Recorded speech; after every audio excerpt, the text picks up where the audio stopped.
Mouteba. Gershom, c'est lui qui va commencer à prêcher ce matin. Et il continue. Quand il va terminer, le serviteur va reprendre. Que le Seigneur vous bénisse. Ayez la joie de le recevoir. C'est un ancien. Il connaît la parole. Que Dieu bénisse.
Chaque chose a son temps.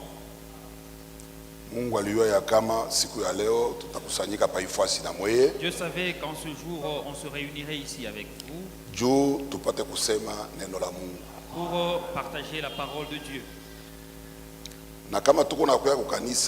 Et si nous venons à l'église, notre intention c'est d'aider l'un et l'autre.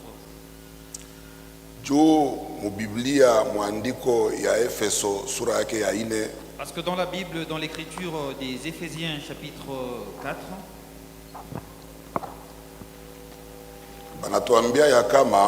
il nous est dit que au verset 11,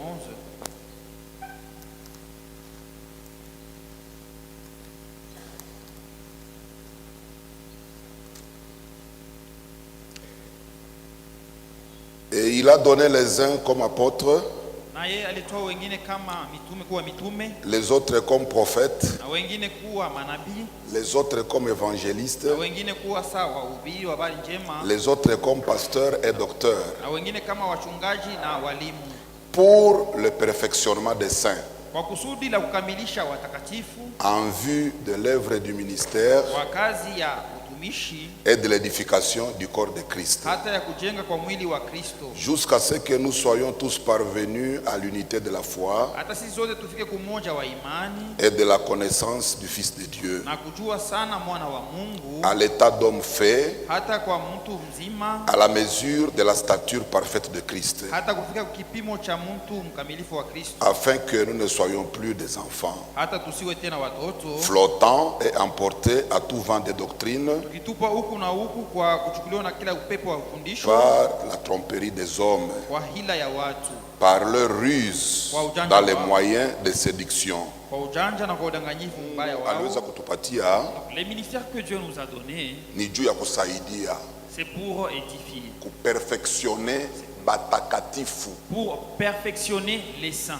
Hapa niko nasimama na yu asema maneno niko nasema au ile nitasema lazima yake ni juu ikamilishe batakatifu. Étant debout ici, je sais que ce que je dirais, l'intention c'est pour perfectionner les saints. Amuna batakatifu hapana mwe. N'êtes-vous pas les saints ici? Donc maneno tutasema ni yenu. Donc les paroles que nous allons prononcer ici vous concernent. Juu tuko nakuya hapa juu kusaidiana shibot. Nous venons ici c'est pour nous entraider tous.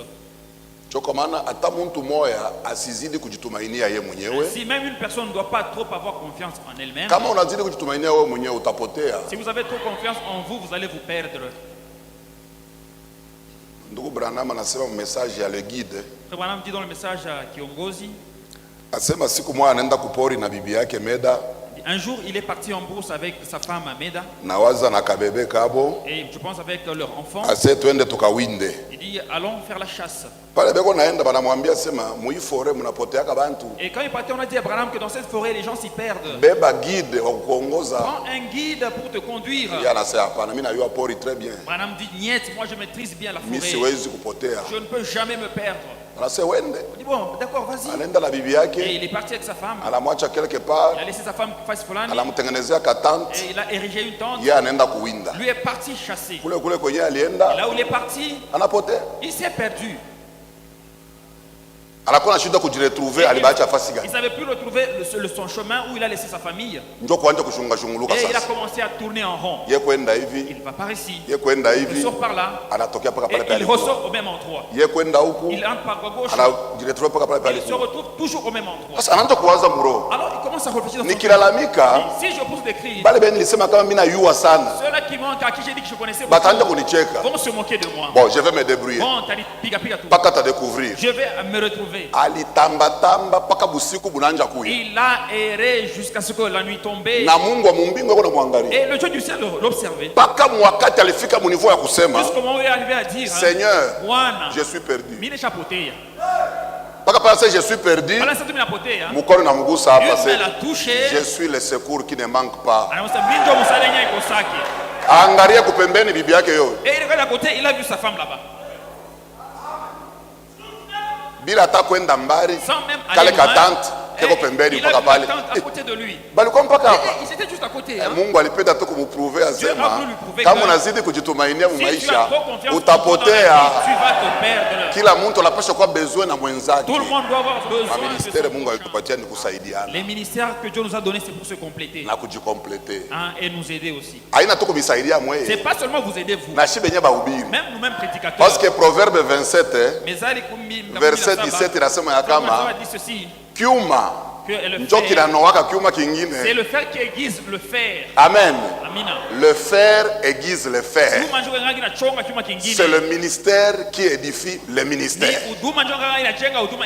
Na njo kwa maana mu Biblia inaandikwa ya kama mu Baroma 10 17 que la foi vient de ce qu'on entend. On ne dit pas que la foi vient de ce que l'on prêche. La foi vient de ce qu'on entend. Et ce qu'on entend vient de la parole de Dieu.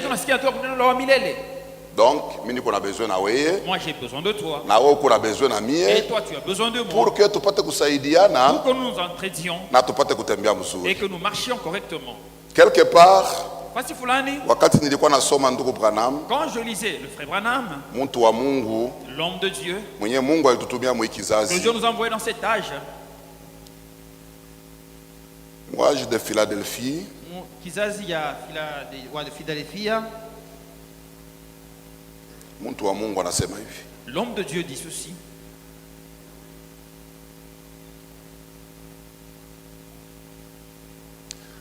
Tutanjia mupage yake 200. À la page 280, c'est vers le bas. Kisha tunaenda mu 281. Et puis on ira à 281. Or, John voyait combien le peuple du monde avait besoin de religion. Il le vit d'une manière tellement claire qu'il partit comme missionnaire en Amérique pour évangéliser les Indiens. Pendant le voyage, il découvrit que de nombreux passagers du bateau étaient des frères moraves. Leur humilité, leur esprit pacifique et leur courage en toutes circonstances l'impressionnèrent profondément. En dépit de son abnégation et de son travail acharné, ses efforts en Géorgie se soldèrent par un échec.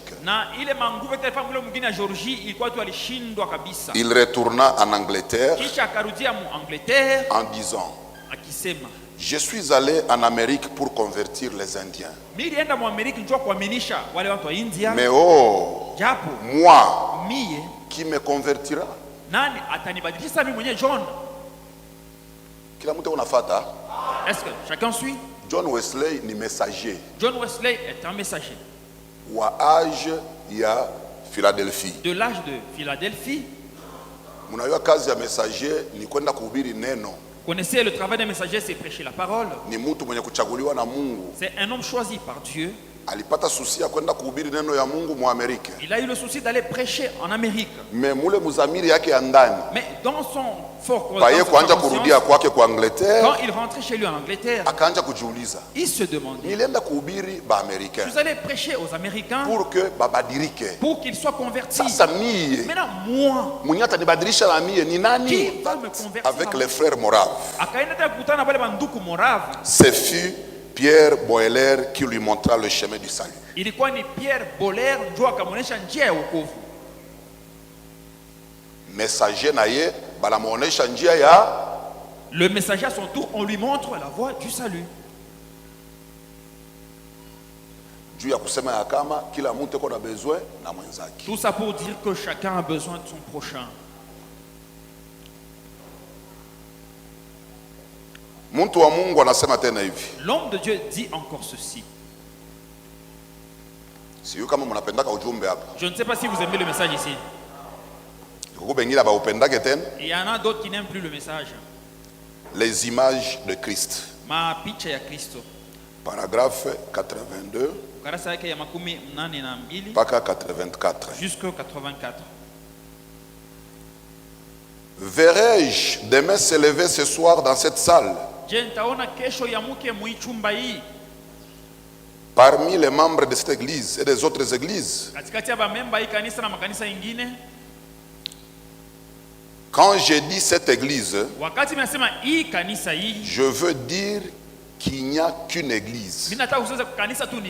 C'est l'église des nés de nouveau. L'église des premiers-nés. L'église de Jésus-Christ. Laquelle n'est pas née du monde, mais née de l'Esprit de Dieu. C'est pas vous? Pourrais-je voir demain se lever et dire?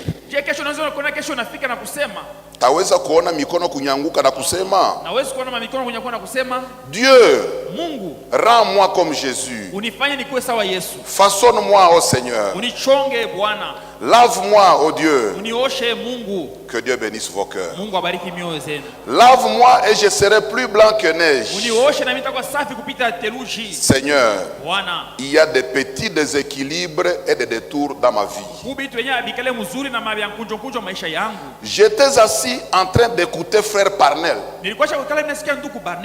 Nilikuwa niko na ikala mukusikia ndugu Parnell pale kwa nahubiri. J'étais assis écoutant le frère Palmer prêcher. Et frère Neville. Na ndugu Neville. Ainsi que d'autres bons ministres. Na hivi batumishi bengine bazuri. Et frère Collins. Na ndugu Collins.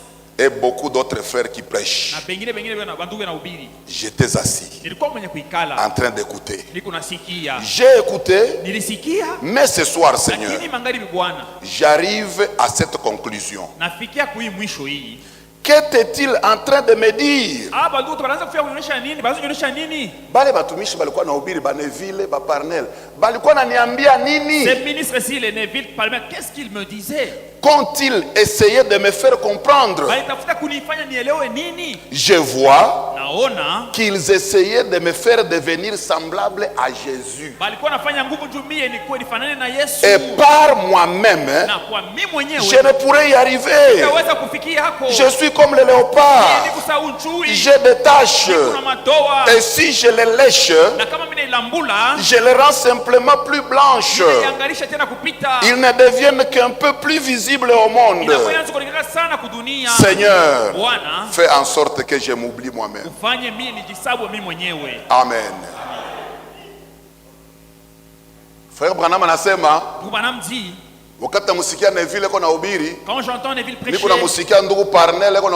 j'entends Frère Palmer prêcher, conclusion. Et je suis arrivé à cette conclusion. Je me suis demandé, cette prédication qu'est-ce qu'ils veulent me dire? Et j'ai découvert que ils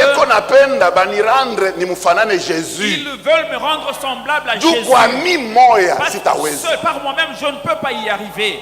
C'est Branham qui parlait avec Dieu, n'est-ce pas? Mais il savait que par lui-même, il ne pourrait pas se convertir. Je suis comme un léopard. Un léopard est né avec des taches. Si je dois lécher mes propres taches, je vais les rendre plus visibles. Mieux vaut qu'un autre part. Nous avons déjà dit que ce que nous allons faire ici est valable pour tout le monde. Que chacun ait sa part.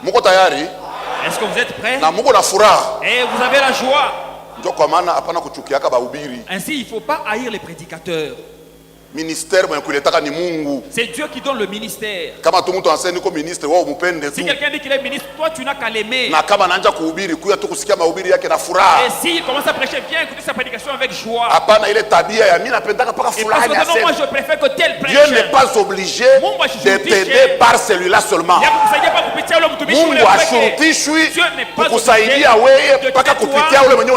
Uniquement par la personne que tu aimes. Ça, ce n'est pas notre Dieu. Aujourd'hui, ça traîne. Beaucoup de gens n'ont pas de solution. Mais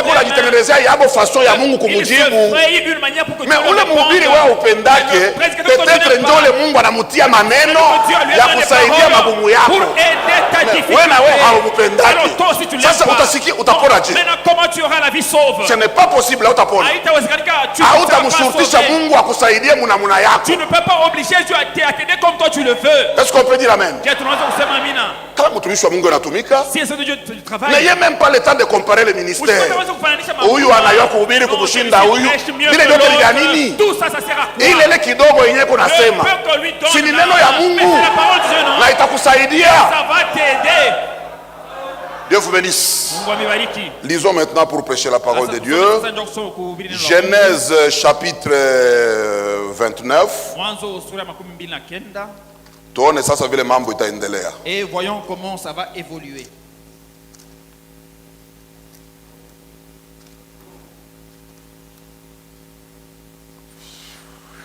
Genèse chapitre 29 verset 15. Jacob demeura un mois chez Laban. Puis Laban dit à Jacob, parce que tu es mon parent, me serviras-tu pour rien? Dis-moi quel sera ton salaire.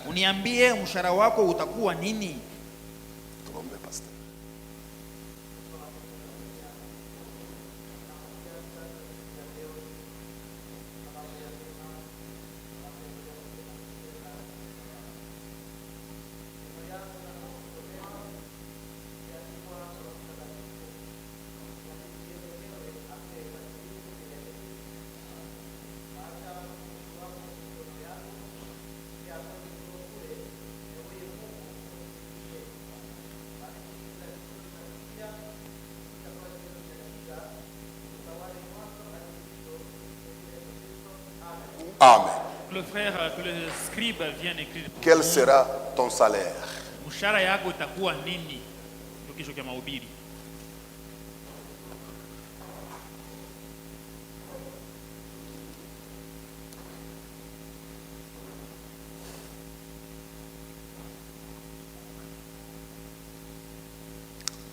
Ndani ya kitabu ya Timotheo wa kwanza sura ya 5. Dans le livre de 1er Timothée chapitre 5.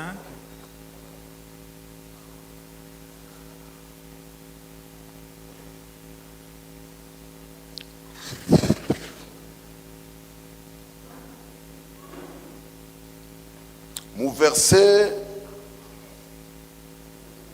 18. Au verset 18. Leo tutale tatu ni injili. Aujourd'hui, on va seulement apporter l'évangile kidogo. Un peu, on va un peu évangéliser. Katikati ya juma Mungu akituruhusu. Et pendant la semaine, Dieu voulant, ndio tutaanza sasa kufasiria ujumbe. Alors on va commencer à expliquer le message. Ujumbe wa wakati wa mwisho. Le message du temps de la fin. Ile munaamini. Que vous croyez. Car l'écriture dit, kwa sababu andiko inasema, tu ne miseras point le bœuf quand il foule le grain. Hautafunga kinywa cha ngombe wakati eko na nani ngano. Et l'ouvrier mérite son salaire. Na mfanyakazi anastahili mshahara wake. Mahubiri yetu ni mshahara wako ndugu na dada. Utakuwa gani? Notre prédication c'est quel sera ton salaire à toi frères et sœurs. C'est autour de ça que nous sommes en train de parler. Ni kando kando ndio tunasemea. Hapana kumfunga. Il faut pas museler ngombe kinywa le bœuf kama eko na kutotolea ngano yako. Lorsqu'il est en train de fouler le grain. Umwache ngombe abakie kinywa wazi. Laisse le bœuf non museler. Anatotola kutotola. Parce qu'il est là, il va fouler le grain. Anakudi amo kidogo. Et il va manger un peu. Na yenjo salaire yake. C'est aussi son salaire. Sasa ni kweli kwanza. Bon. Est-ce que ngombe Mungu eko nayo tu lazima sana? Est-ce que Dieu a vraiment pour que atie tout verset muzima mu Biblia juu ya ngombe? Il donne tout un verset dans la Bible à cause seulement du bœuf. Eko na maneno. Non, il a quelque chose à dire. Mungu eko na maneno anapenda kusema. Dieu a un problème là-bas qui na tutaiua. Et nous allons le découvrir. Jacques chapitre 5. Yakobo sura ya 5. Juu hawezi tu effort muzima tu juu ya ngombe. Qu'il fournisse un effort seulement pour le bœuf. Hapana, eko napenda kusema quelque chose. Non, il veut dire quelque chose par Jacques chapitre 5. Yakobo sura ya 5. Verset 4. Voici le salaire des ouvriers qui ont moissonné vos champs et dont vous les avez frustrés crie. Et les cris des moissonneurs sont parvenus jusqu'aux oreilles du Seigneur des armées.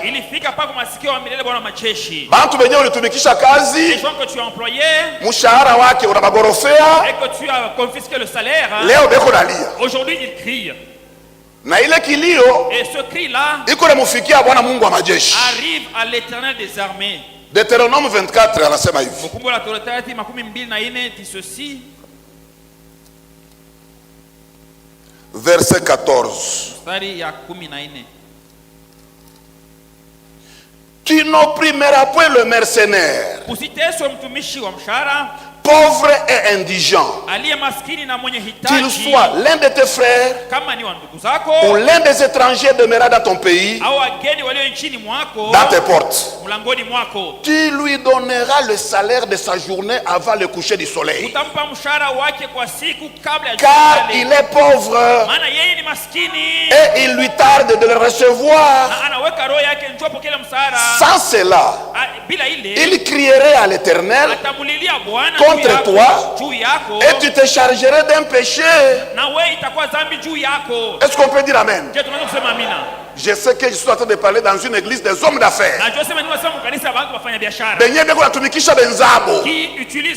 Kama unatumikisha mercenaire, awe mugeni, c'est-à-dire païen, ana frère wetu, awe frère, mulipe salaire yake siku mulipatana. Kama sivyo atamulilia Mungu, na wewe utapata dhambi. Et ce sera un péché pour toi. Est-ce qu'on peut dire Amen? Tunakuwa na majamaa ya mingi ya malfaiteur sana leo mneno ya Mungu. Eko natumikisha benzake, kamushara mbele teko insignifiant, mais ataanja kumupatia a compte goutte pour que na ye asijiorganize. Bule bu patron bwako au bule bu patron bwenu na kuchanga na wewe parce que ungeweza kumshauria. Je te mettre toi là aussi parce que tu devais lui poser de conseils. Jérémie 22. Lipa mtu mshahara saa yenye kuenea. Paye le salaire autant. Parce que na ye eko nayo lazima. Lui aussi il en a besoin. Kenye alikuya kubeba kazi kunyumba yako nijua kusema kama eko na magumu. S'il est venu chercher du travail c'est parce qu'il a des difficultés. Tunakatala ba malfaiteurs kufichama mujina ya Yesu. Nous refusons des malfaiteurs se cacher au nom de Jésus. Jérémie 22. Yeremia sura 13. Malheur à celui qui bâtit sa maison par l'injustice et ses chambres par l'iniquité, qui fait travailler son prochain sans le payer, sans lui donner son salaire. Bible inasema nini? Que dit la Bible? Malheur. Olé. Malheur. Répétons ensemble, malheur. Olé. Je reprends. Malheur à celui qui bâtit sa maison par l'injustice et ses chambres par l'iniquité. Malheur à celui qui fait travailler son prochain sans le payer, sans lui donner son salaire.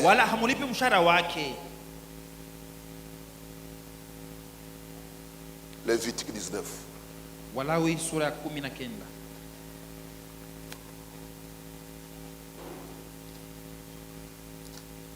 Quel sera ton salaire?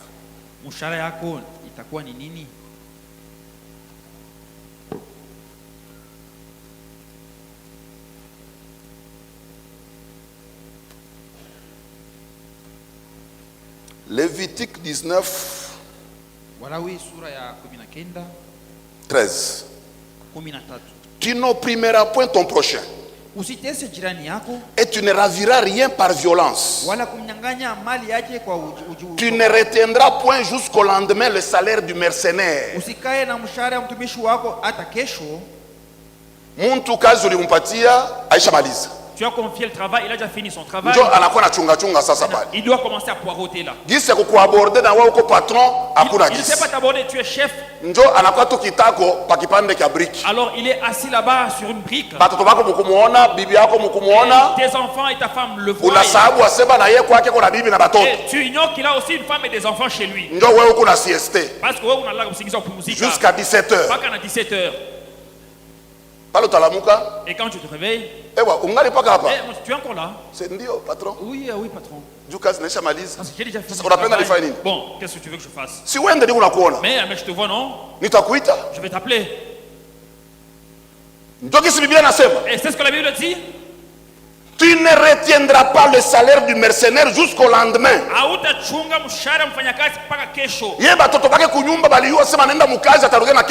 enfants savent que papa est parti travailler et qu'il va ramener quelque chose. Faire souffrir toute ta famille. Parce que tu es patron. Et tu vas même oser. Et même cotonner sur lui. Frère, non, pas ça. Hein? Je ne fais que t'aider, tu n'as même pas. Romains chapitre 4 anasema kama mtu anakutumikia kazi salaire utampatia haina faveur hapana ni droit yake. Est-ce qu'on peut dire amen? Amsomaki Biblia mwe? Est-ce que vous lisez pas la Bible vous? Romains 4. Waroma sura ya 4.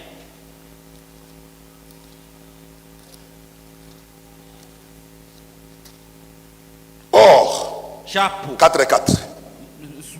Or, à celui qui fait une œuvre, le salaire est imputé, non comme une grâce, mais comme une chose due. Kwa mtu mwenye kutumikia kazi, salaire yake haiko neema au kumsaidia, ni deni umupe. Usianze kumfokea sefe kuikanga na adabu. Sitakuitaka tena kwa kazi. Hauwezi kusaidia. Au msaidia hapana. Mtu anapaswa kula kwa jasho. Anatosha jasho yake, mupatie makuta aende nayo. Wewe kama kuna ya mingi ni affaire yako. Ni neema yako Mungu alikufanyishia. Yeye kama hayapata wala haimaanishi kama yeye ni mtenda dhambi kushinda wewe. Au wewe mwenye kuwa na makuta unakuwa Mkristo kumshinda ule. Tuheshimiane msauti ya Mungu. Haleluya. Mupatie salaire yake. Donnez-lui son dû. Wakati wenye kufaa. Au temps convenable.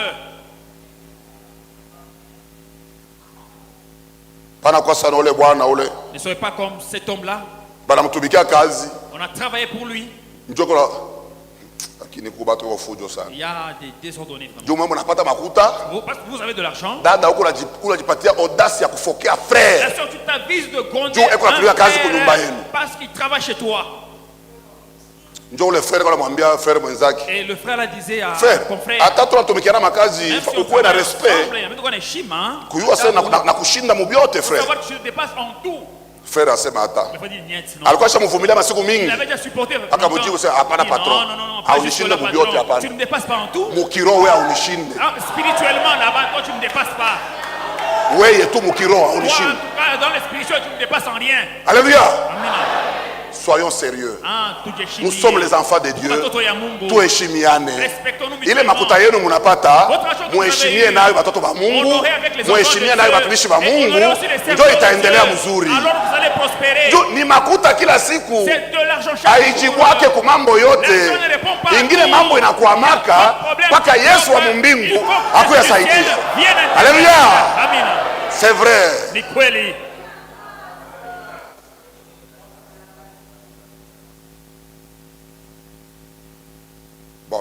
Quoi? Bon, je vais encore poser la question. Ni nani mwenye anapendaka ya atumike tu kazi basi kulipe? Qui aime travailler sans être payé? Celui qui aime hapa mwenye eko kiro sana. Celui qui est très spirituel, qui veut aller travailler sans être payé, qui lève sa main. Qui lève la main que je vois. Même au balcon, il n'y a personne là-bas. Bon, nageuza. Bon. Alafu ni nani mwenye anapendaka akifanya kazi bamupe salaire? Qui veut après avoir travaillé qu'il soit payé, qu'il lève la main? Même le pasteur. Ma pasteur naye.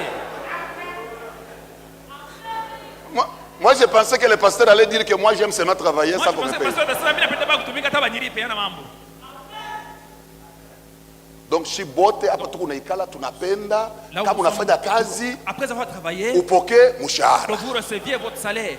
Sasa turepete kwanza. Bon maintenant tusemulule sasa. Napenda nikifanya kazi yangu banilipe. Napenda mbingu iko naandika. Le ciel note.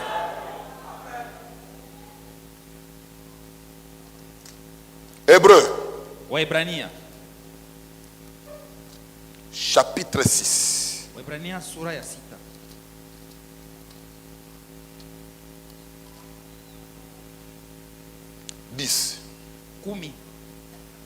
Car Dieu n'est pas injuste pour oublier votre travail et l'amour que vous avez montré pour son nom, ayant rendu et rendant encore des services au sein.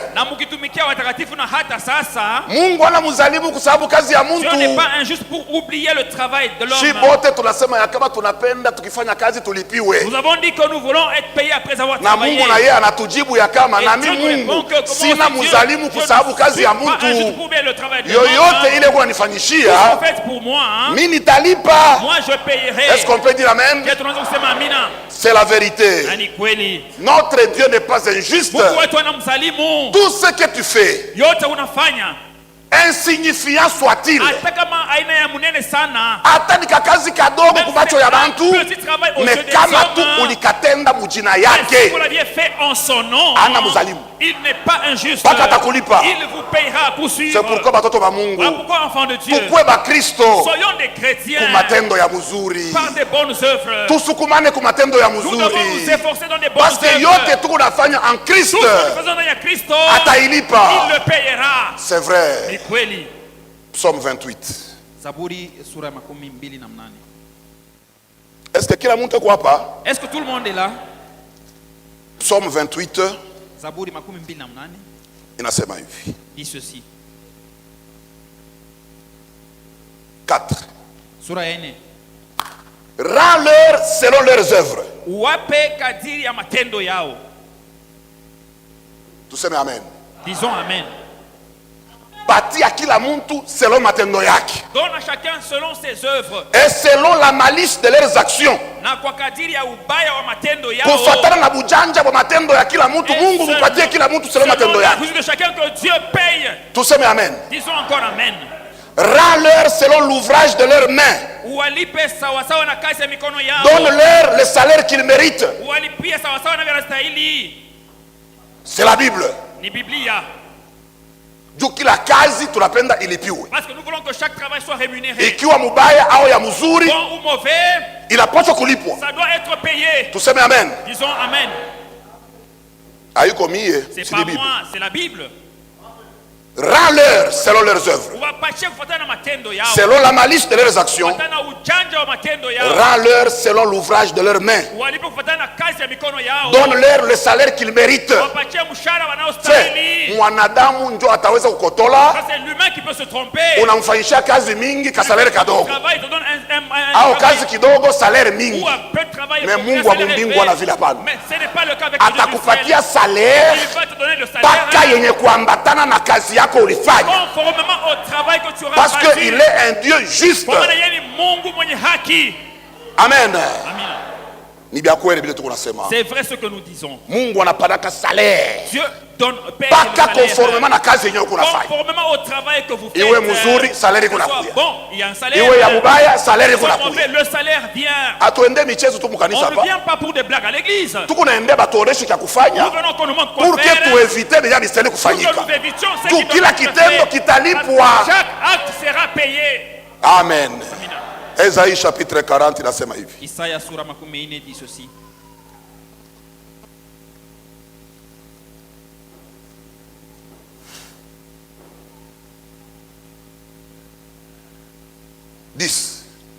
Voici le Seigneur l'Éternel vient avec puissance.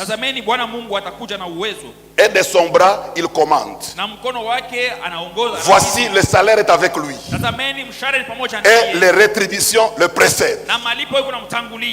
Le Seigneur l'Éternel vient. Le salaire est avec lui. Utaweza tafuta. Tu peux chercher. Kama unafanya kazi mkanisa, si tu fais un travail dans l'église, hein, njoo huko na mulornye pasteur au mtumishi akuone, yeye ana salaire ya kukupatia. Pas de salaire à te donner. Unapenda mpendeze mtu, atakupa nini? Qu'est-ce qu'il va te donner? Bila kufurahishana hapa, atakupa nini? Si tu veux te plaire aux gens, qu'est-ce qu'ils vont te donner? Mwenyewe kuna kuya na salaire ni Jehova. C'est Jéhovah qui vient avec le salaire. Si shibo hata hapa tukuna mchunga hapa. Mais nous tous ici nous l'attendons, non? Musingi wa kanisa si ni kuchunga Yesu akuye. Le fondement de cette église c'est attendre la venue de Jésus. Akuya fanya nini? Ils viennent faire quoi? Eko na kuya na salaire. Ils viennent avec la rétribution. Ya kupatia kila mtu. Pour donner à chacun. Alléluia. Amina. Mwata ukulipa watu ni Mungu. C'est Dieu qui viendra payer les gens. Hakuna mambo ya mtu akufurahisha akupendeze. Il ne va pas plaire à qui que ce soit.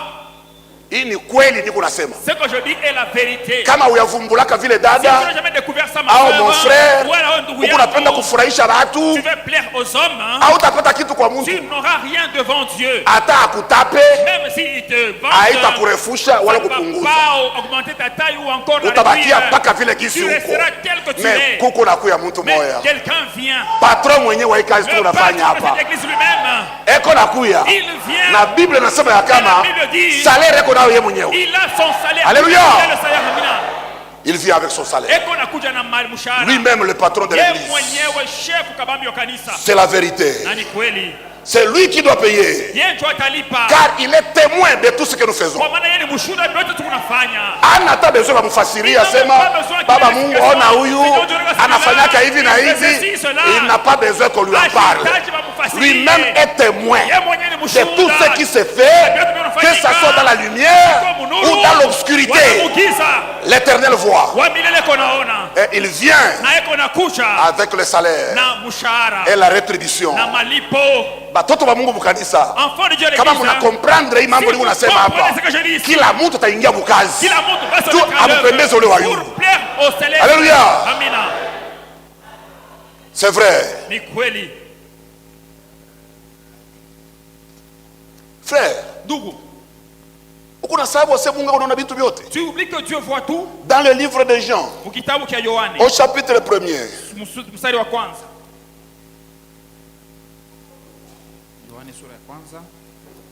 Jean chapitre 1er, verset 45. Si kama na wewe andiko unayamini yaka. Je ne sais pas si vous croyez aux cette écriture. Philippe rencontra Nathanaël. Et lui dit, nous avons trouvé celui que Moïse a écrit dans la loi et dont les prophètes ont parlé, Jésus de Nazareth, fils de Joseph. Nathanaël lui dit, peut-il venir de Nazareth quelque chose de bon? Philippe lui répondit, viens et vois. Jésus, voyant venir à lui Nathanaël, dit de lui, voici vraiment un Israélite dans lequel il n'y a pas de fraude. D'où me connais-tu? Lui dit Nathanaël. Jésus lui répondit, avant que Philippe t'appela, quand tu étais sous le figuier, je t'ai vu. Est-ce que nous croyons cette écriture? On l'avait vu. Parce qu'ils s'étaient jamais rencontrés. Le Dieu n'avait jamais vu Nathanaël dans la chair. Et quand on l'a appelé, Seigneur Jésus, qui entouraient le Seigneur Jésus, non seulement il l'a croisé de regard, et il a déjà pointé du doigt. Cet homme, c'est un juif en qui il n'y a pas de fraude. C'est un homme intègre. D'où est-ce que tu m'as connu? Avant qu'on t'appelle, avant que tu commences à venir sous le figuier là-bas, moi Dieu, je t'ai vu. Est-ce qu'une écriture vraie? Est-ce que cette écriture est vraie? Donc on a mis tout. Vous croyez seulement que Nathanaël, mais ce que tu fais, il ne voit pas. Cette écriture est restée seulement à Nathanaël. C'est lui qu'on avait vu. Toi non. Est-ce vrai?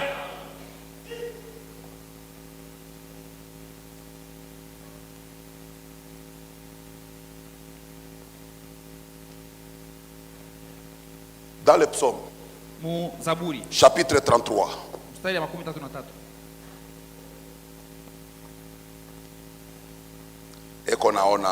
il voit. L'auteur de cette église voit. Amen. Amina.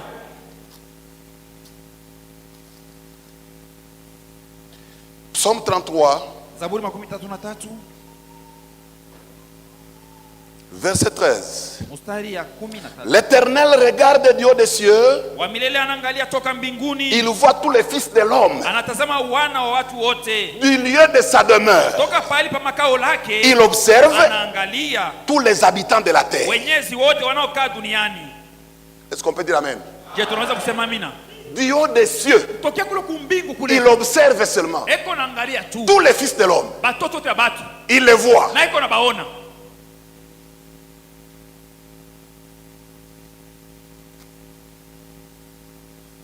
Même dans l'obscurité. Proverbe 20 nous dit,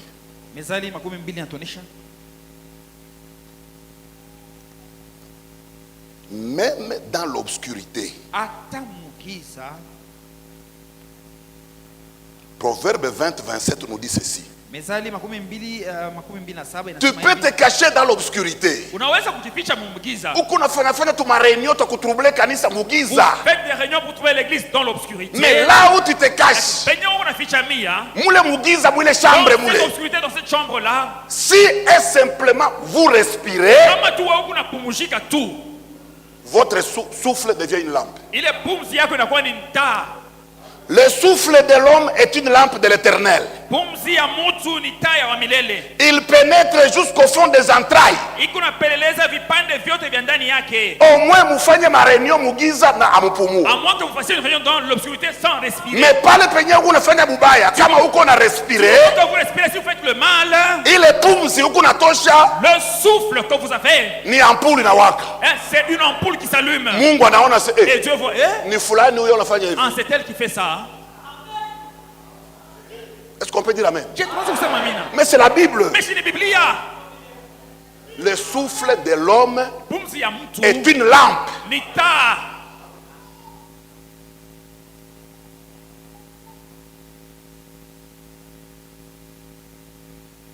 Apocalypse 22. Est-ce que nous avançons ensemble? Quel sera le salaire? Dans le travail que tu fais, tu comptes avoir quel salaire? Apocalypse 22, 10. Et il me dit, ne scelle point les paroles de la prophétie de ce livre, car le temps est proche. Que celui qui est injuste soit encore injuste. Que celui qui est souillé se souille encore. Et que le juste pratique encore la justice. Et que celui qui est saint se sanctifie encore. Voici, je viens bientôt. Alléluia. Voici, je viens bientôt. Et ma rétribution est avec moi pour rendre à chacun selon ce que son œuvre. Bandugu na badada, anasema je viens bientôt pour rendre à chacun selon son œuvre. La rétribution est avec moi. Est-ce qu'on peut dire amen? C'est vrai. Jérémie 51. Yeremia 51.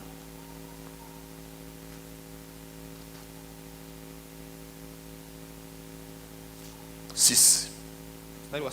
Fuyez de Babylone. Et que chacun sauve sa vie. De peur que vous ne perissiez dans sa ruine. Car c'est un temps de vengeance pour l'Éternel. Il va lui rendre selon ses œuvres. Oh, banduku. Témoignage ya bawili.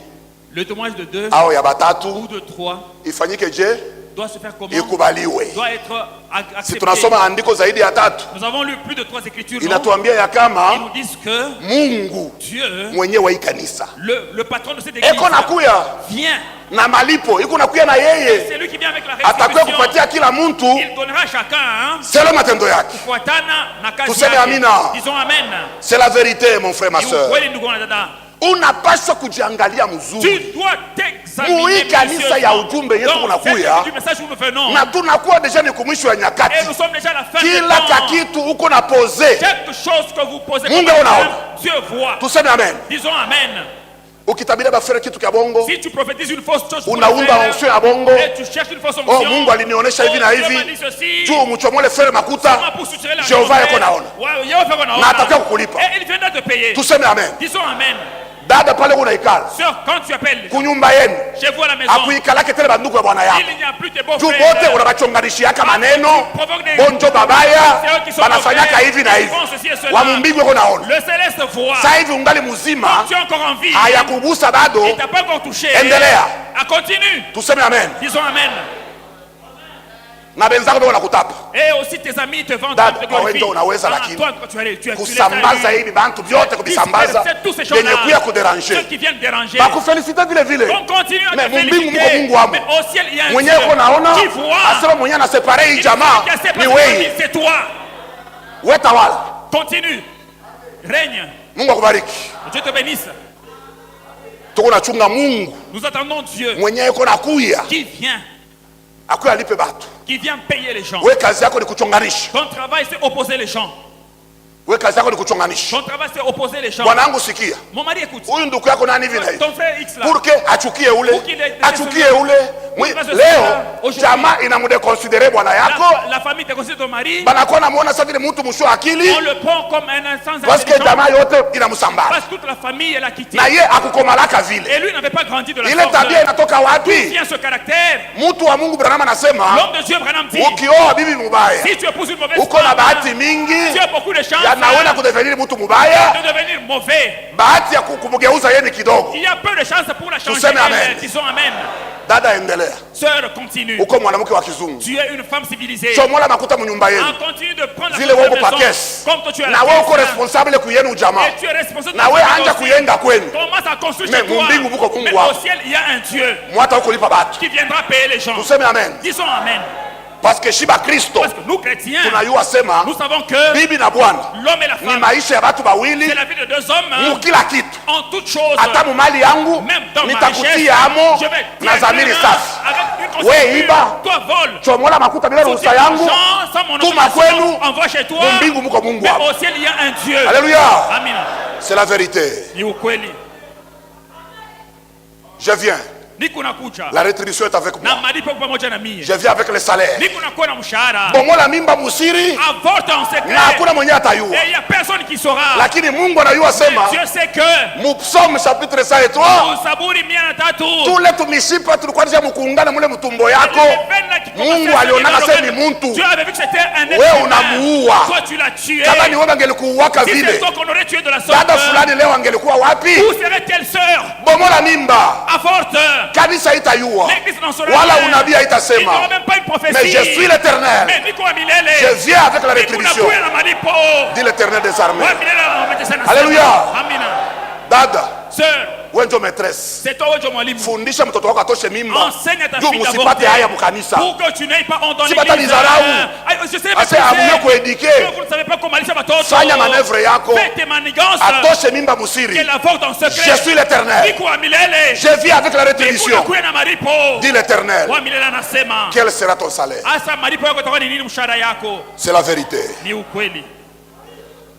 Frère, mambo iko sérieux. C'est très sérieux cette affaire. Hapana kuya maneno ya Mungu ndio kufichama. Venez pas la parole de Dieu pour vous cacher. Uko magistrat, uko jaribisha maneno dossier ya bantu, tu bali kupatia makuta. Parce que tu as de l'argent. Huyu mtu ni maskini. Cet homme est pauvre. Atakufanya nini mwi dunia? Qu'est-ce qu'il te ferait dans ce monde? Il n'a rien à faire. Mais il a un sauveur quelque part.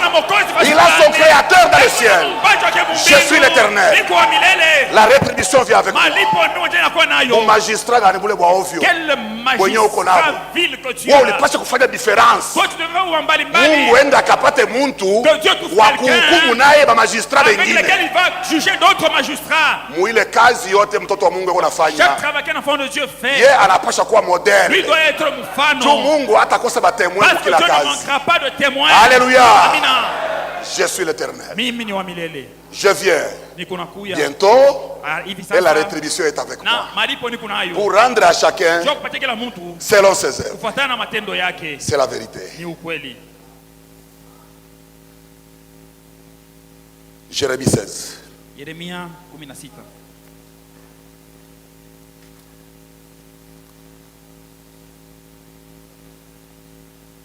16-17. Car mes yeux sont attentifs à toute leur voix. Et ne sont point cachés devant ma face. Et leur iniquité ne se dérobe point à mes regards. Je leur donnerai d'abord le double salaire de leur iniquité et de leur péché. Tous ces bien amen. Disons amen. Mes yeux sont attentifs. Dieu avait dit à Caïn. Caïn. Ce sang d'Abel qui crie, c'est quoi? Et toi aussi on te posera la même question. Le sang de cet avorton là, c'est quoi? Un monsieur à Congolo avait appris la médecine. Il était spécialiste dans les avortements. Un jour il a eu un problème qui le dépassait. Il a amené la requête dans notre église et quand on priait, ainsi dit le Seigneur, et ces enfants-là dont j'ai de pleurer dans la maison de cet homme-là. C'est quoi? Comme des poussins dans la basse-cour. Tout cela qui avortaient. Dieu les rassemblait. Alors il pleurait là. Notre Dieu a vu. Allez lui dire. Ces enfants-là qui pleurent dans sa maison. Ces filles-là qui pleurent. Aujourd'hui il veut que moi je puisse l'aider. C'est quoi?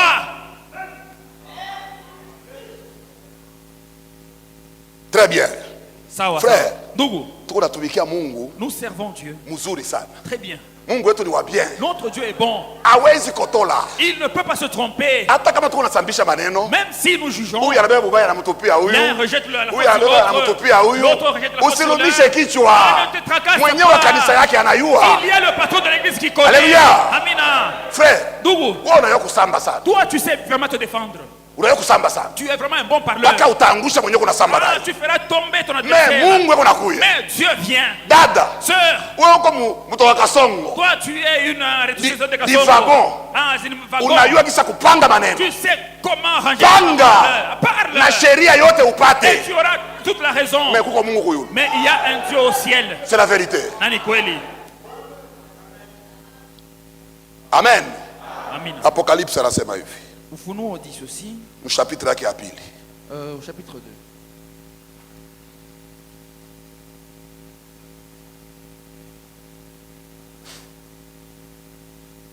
Tunaanzia tu katikati ya verset 23. Nous commençons au verset 23. Je suis celui qui sonde les reins mimi ni ule unachunguza bifuo et les cœurs, na moyo, et je vous rendrai à chacun selon vos œuvres. Na tapatia kila mtu kufuatana matendo yake. Je suis celui qui sonde les reins. Mimi ni ule unachunguza bifuno. Ah. Les reins ni nini kwa munani mu Kiswahili facile? Je sais pas comment vous le dire les reins. Nia ya ndani. Donc, nia ya ndani. On peut comprendre ça dans ce sens-là. Ah, comprenons comme ça. Mi Mungu, moi Dieu, mi njo ule mwenye anachunguzaka nia ya ndani. Je sonde même les intentions du cœur. Hapana tu matendo, hapana. Seulement les actes. Il est tout nia. Cette intention ya ndani mina isondaka. Moi je la sonde. Tu ya kurudishia mtu selon matendo yake. Pour rendre à chacun selon ses œuvres. Ah. Pale mina tike. Ah, là je tique moi. Na naangalia benzangu bahubiri. Je regarde mes collègues prédicateurs. Hata upande na onction up. Même si tu montes avec onction ici à la chair. Na unahubiri bien sana. Et tu prêches. Bantu banapika bikelekele. Les gens ovationnent. Kama nia ya ndani haina mzuri. L'intention n'est pas bonne. Je suis celui qui sonde. Mie niwe nachunguza. Mimi kuna sonde. Moi je sonde. Hivi bitu Jean anasema hapa. Ce que Jean dit là. Anabisemea nini? Pourquoi il le dit? Moi l'Éternel. Je sonde les reins. Pour rendre à chacun selon ses œuvres. Vous savez amen. Dites amen. C'est la vérité. Nani kweli. C'est vrai ce que je vous dis, frère. Il n'y a personne qui peut rouler l'autre. William Branham anasema, Muord de la 63 anasema, moi badiacre, vous diacre, administrateur, vous ne venez pas servir une ville. Vous servez l'Éternel. Amutumikie ba pasteur. Vous ne servez pas vos pasteurs. Vous servez le Dieu du ciel. C'est pourquoi diacre après quoi vous quoi juste. Voilà pourquoi les doivent être administrateur, un homme juste. Parce qu'il sert l'Éternel. Alléluia. Amina. Kama uwezi, si tu ne peux pas, kazi ya Mungu kuiacha abandonner l'œuvre de Dieu et rester sur le banc. Kama kutumikia Mungu, si tu veux servir Dieu, sache que ni Mungu mwenye kusonde mara. C'est un Dieu qui sonde les reins. Amen. Amina. Kanisa ya ujumbe leo, l'église du message aujourd'hui, inapigana na mavirisi ya kila modèle, est en train de combattre contre toutes sortes de virus. Esprit ya tubikundi, l'esprit de groupuscule, esprit ya kutetana, l'esprit de commérage, de critique, esprit ya ma concurrence, l'esprit de concurrence. Toutes ces choses là, je suis l'Éternel qui sonde les reins et les cœurs. Je rendrai à chacun selon ses œuvres. Amen. Amen. Bon, lisons-le aussi, l'homme de Dieu. Démonologie. Domaine physique. Même s'il n'y a pas d'argent dans l'église. Ah, là, l'argent. Et comment nous gérons l'argent? Je suis l'Éternel. Il dit ceci. Paragraphe 33. L'homme de Dieu donne un exemple. Autrefois, quand j'allais dans une ville, je faisais une grande réunion à l'époque où les gens avaient beaucoup d'argent. Et on faisait de grandes campagnes et des milliers de dollars. Je remettais ça à la Croix-Rouge. Ainsi de suite. Bon, maintenant, ce n'est pas pour les critiquer, mais Il descendait la rue au volant d'une voiture de $4 000 avec des gros boutons de colle à diamant, en fumant les cigares, avec $500 par semaine, de l'argent des malades. Non, monsieur, ça non. Et en plus, dès que vous sortiez de la ville, il vous traitait d'exalté. Et tout le reste comme ça. Et il se moquait et dénigrait la religion que nous défendons. Non, monsieur. Frère Branham anaenda kuhubiri quelque part, makuta mingi naingia. Sasa vile alikuwa ni mtumishi wa mzuri sana, mwenye mambo ya fanga alikuwa anampreocupe tu sana mkichwa. Sasa vile shiba leo utoro yote atapata, anabamwangia ba Croix Rouge. Muzamiri ya kusema ni makuta inapaswa kwenda kusaidia bagonjwa. Siku tu kidogo bakubwa yabo balikuwa mabalabala mumavoitiri ya chef yale makuta banabapatia tena masigareti kubinywa. Il fume même le cigare. Kucheza na watu kisa banaona. Et il se moquait des prédicateurs. Nabii akasema no. Le prophète dit hapana bile. Ile ni makuta ya magonjwa ile. Pour assister les malades. Benye kuitoa mbele. Ceux-là qui offrent. Haina bote benye kujiweza. Ni mapendo ya sauti ya Mungu. Ndio watu wanatoka franka kwa kanisa. Pourquoi ils offrent l'argent l'église? Inakuwa ya kucheza nayo. Il faut jouer avec. Alléluia. Amina. J'en dispose moi-même. Et devant Dieu qui est mon juge, je l'utilise pour l'œuvre de l'évangile. Là-bas, comme ça, je saurai qu'en 5 jours, quand je devrais rendre compte de mon administration, tu vas rendre compte de ton administration, mon frère. Vous allez rendre compte de votre administration. Comment vous gérez les choses de Dieu. Si vous croyez cela, dites Amen. Quand je devrais rendre compte de mon administration, elle aura été effectuée correctement. C'est tout à fait exact. En effet, je suis bien conscient que la façon dont je traite les gens, c'est ainsi que je traite Dieu. Rien que mon attitude envers vous, c'est mon attitude envers Christ. Et votre attitude envers moi, c'est la même chose. C'est exact. C'est envers Christ. William Branham asema, nitaenda rendre compte kumacho ya Mungu. Je rendrai compte devant Dieu, patron wa kanisa, le patron de cette église, tu ya administration ya sur mon administration. Batumishi wa Mungu pale mfungule masikio. Ça veut dire Dieu ouvre les oreilles là-bas. Unapasha kuyua niko mtumishi juu ya nini. Tu dois savoir pourquoi je suis prédicateur. Niko mtumishi juu ya nini. Pourquoi je suis serviteur de Dieu. Aina bu chef. Ce n'est pas être chef. Ça vile bo mazebu. Comme dans les dénominations. Alléluia. Kuwa mtumishi ni kuwa disposé ya kusaidia batoto ba Mungu magumu yao. Ni kuwa pour aider les enfants de Dieu dans leurs difficultés. Penye kama mtoto wa Mungu magumu tunafika pale. Là où un enfant de Dieu a une difficulté, nous arrivons là-bas. Mais leo hakuna tena. Mais aujourd'hui c'est plus le cas. Baaminifu maaffaire. Les croyants dans les affaires. Batumishi maaffaire. Les serviteurs dans les affaires. Unapima kusone hivi. Quand tu téléphones. Kama mlio kusuporter batu wa Mungu. Si vous savez pas supporter l'œuvre de Dieu. Banenda maaffaire bafanye makazi yabo. Ils font dans les affaires pour se débrouiller. Ndio kwa tuambia frère moya hivi. C'est ce que nous disons un frère. Eko pale maaffaire yake. Il est là dans ses affaires. Kupima mavere ya kalanga na maharagi. Ya kwenda nayo kufoire. Pour amener ça au ndio banakuya sema. Dans une foire. Mtoto frère fulani ko grave kwa hôpital kule. L'enfant de tel frère est vraiment gravement là dans l'hôpital. C'est ça. Est-ce que bien après on a onction? Moi là j'ai l'onction quand je vends les cacahuètes.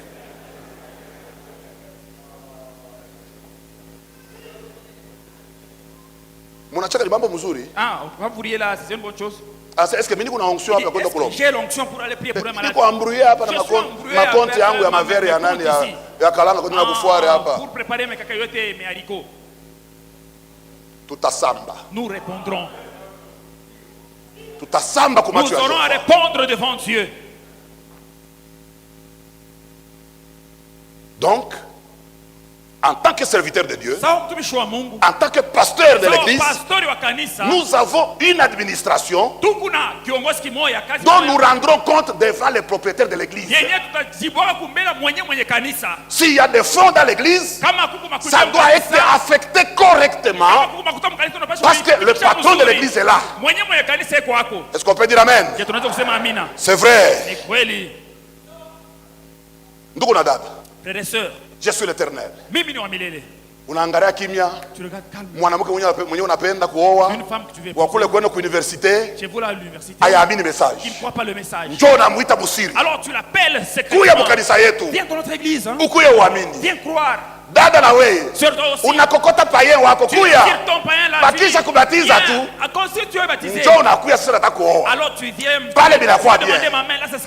Je suis l'Éternel, je sonde les reins, na yu asema uko mwenye kuolewa na mupagani, Mungu wa mbingu na yu avi. Tuseme amina. C'est vrai. Ni kweli. Uko mtumishi, tu es un serviteur de Dieu. Pengine uko kubitibia tu. Dès que tu es assis ici. Pengine ungali kule. Dès que tu es encore dans les bancs. Uko naambia bibi yako sasa niko mtumishi. Tu dis à ta femme que tu es un prédicateur. Mimi sitashakia. Moi je ne peux pas douter. Dieu Mungu ndio anaitaka bahubiri. C'est Dieu qui appelle. Mais ni buhubiri bwa nini? Mais tu veux prêcher pourquoi? On a vu le corps de Christ kuna katika leo. Regardez comment le corps de Christ est fractionné aujourd'hui. Hapa na waza hauna satisfait. Il dit je pense que tu n'es même pas satisfait là. Unapenda paka na wewe ukuwe na yako. Tu veux aussi avoir ta propre église. Tuseme amen. Disons amen. Voilà les pensées dans les prédicateurs aujourd'hui. Si je retrouvais clair, moi je ne me retrouve pas dans cette église. Au moins si vous avez le jour où j'aurai aussi mon église à moi, je vais commencer à gérer seul. Honte à toi, enfant de Dieu. Tu es très éloigné de la pensée de William Branham. Est-ce qu'on peut dire amen?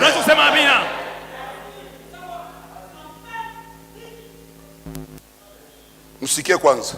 Écoutez d'abord. Cette bombe qui va tomber là. Contre Bakasai. Ah, contre les Bakasai, les Bakasai et les Baemba. Parce que ces deux peuples-là ne sont même pas satisfaits, ces gens-là. Si tu le reçois chez toi, sache qu'il est là comme un verre. Un jour, il va vouloir que fasse fulani. Écoutez ce que dit l'homme de Dieu.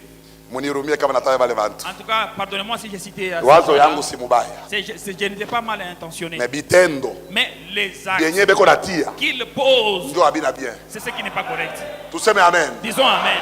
Parce que c'est eux qui créent des églises. Je vous décourage. Le Dieu immuable. Le Dieu immuable. Est-ce que vous me suivez encore? Ou que je laisse? Ah, dites-moi, à quelle heure vous arrêter? Bon, tout ça, mes messages. Lisons d'abord le message. Ça. Paragraphe 6. Le Dieu immuable. J'ai parlé donc à un frère ici. Aujourd'hui. Frère Charit. Un précieux ami à nous tous.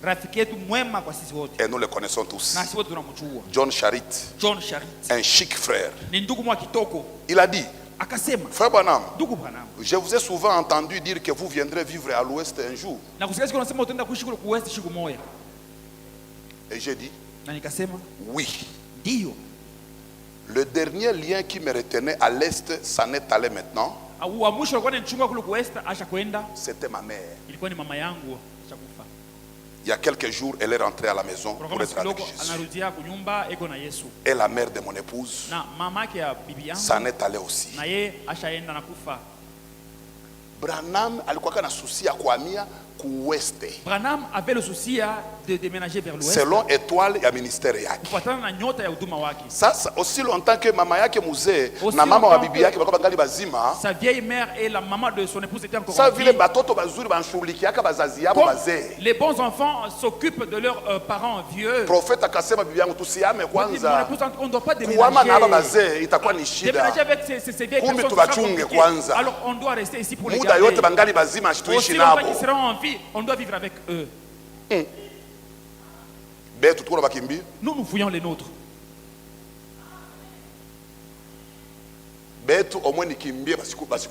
Mieux vaut que je fouille à leur insu.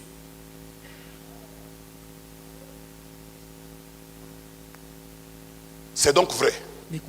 Nous sommes à la recherche d'un endroit où rester.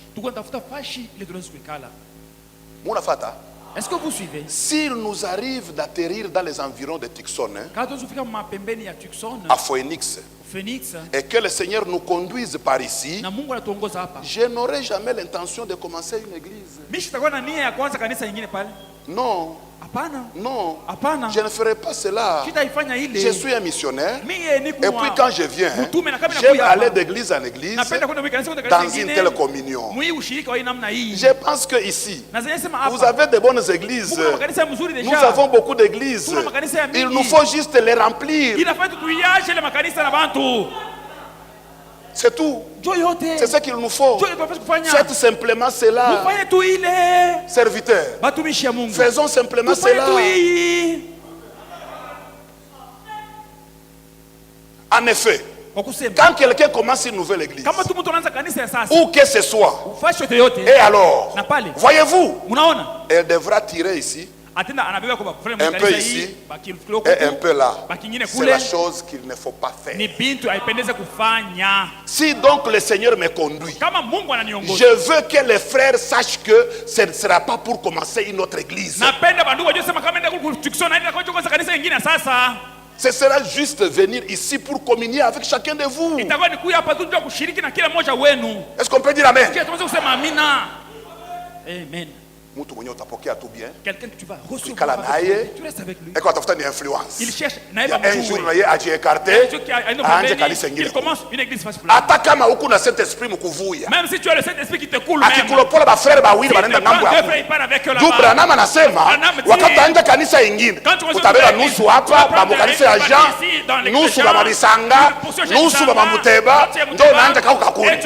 ton groupe. C'est la chose qu'il ne faut pas faire. Si vous croyez cela, dites amen. Je suis l'Éternel. Je sonde les reins.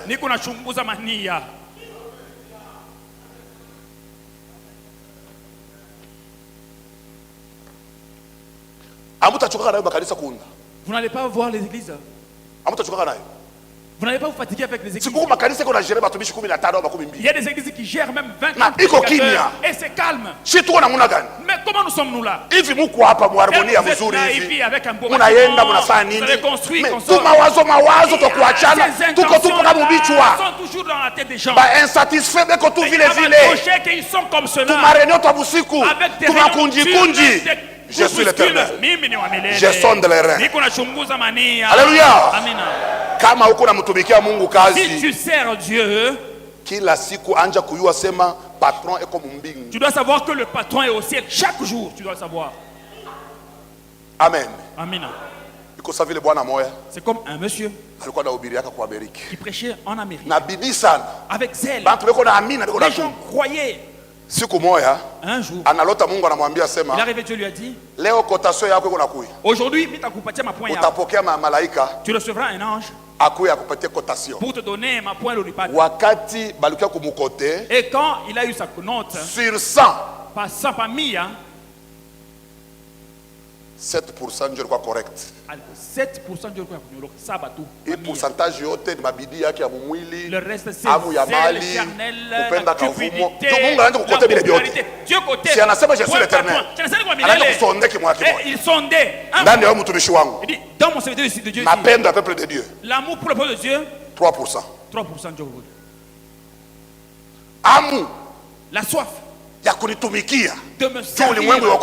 Pour que vous soyez sauvés. 7%. 7% bouli. 4%. 4%. Ça fait 7. Il n'a pas ça. C'est ce qui était propre. Le reste. Ambition charnelle. 25%. 25%.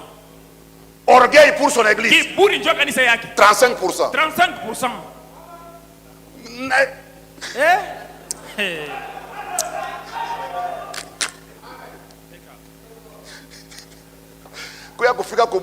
Et à la 7% fin, sur 100. il a 7%. Ndio mawazo safi C'était yenye eko natumikia nayo la Mungu. pensée pure avec laquelle il servait Dieu. Hii makumi kenda na tatu Le 83%, ya kuchoma moto. c'est seulement c'est de la paille qui doit être brûlée. Je suis l'Éternel. Mie ni wa milele. Je viens. Niko nakuya. Et la rétribution est avec Na moi. malipo niko nayo. Atakuya kutusonde vile vyote. Il viendra nous sonder pour tout ça. Est-ce qu'on peut dire amen? Je tunaweza kusema amina. Leo kanisa ya Mungu Aujourd'hui l'église de Dieu iko nenda mkupoteza nguvu. perd sa puissance. Na ukichunguza à l'origine, Et si vous sondez que moi je change de biburi mubitu vya ovyo ovyo tu. l'orgueil. Amen. Amina. Iko vile frère. C'est pas le secret de la puissance de Dieu dans l'église siri ya nguvu ya Mungu kanisa réside quelque part. iko fashi fulani. Lisons l'homme de Dieu. Tusome mtumishi wa Mungu.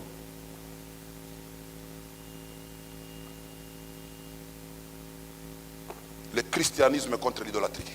Kristo kinakomaanisha kuabudu sanamu. 20.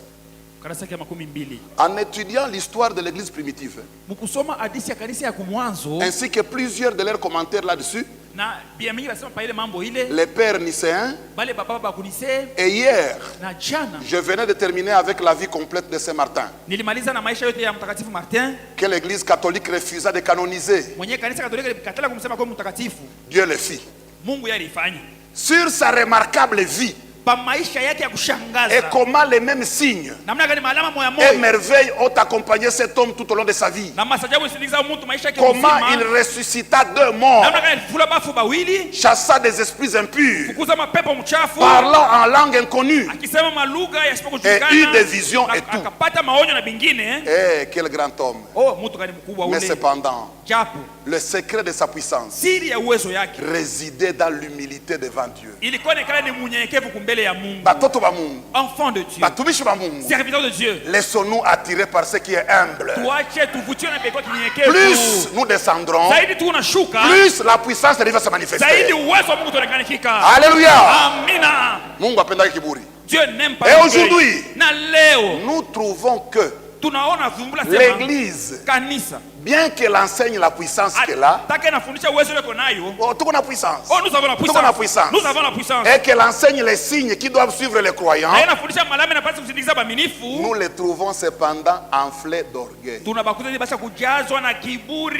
Moi je suis grand, toi tu es petit. Et ce n'est pas comme l'église primitive. Vous voyez, ils étaient humbles, gentils l'un envers l'autre, doux et compréhensifs. Et c'est bien différent aujourd'hui. Et je me demande si tout ceci ne nous a pas écarté de la chose essentielle du message, à savoir que nous devons nous humilier. Plus vous vous humiliez, plus Dieu vous utilisera. Alléluia. C'est vrai.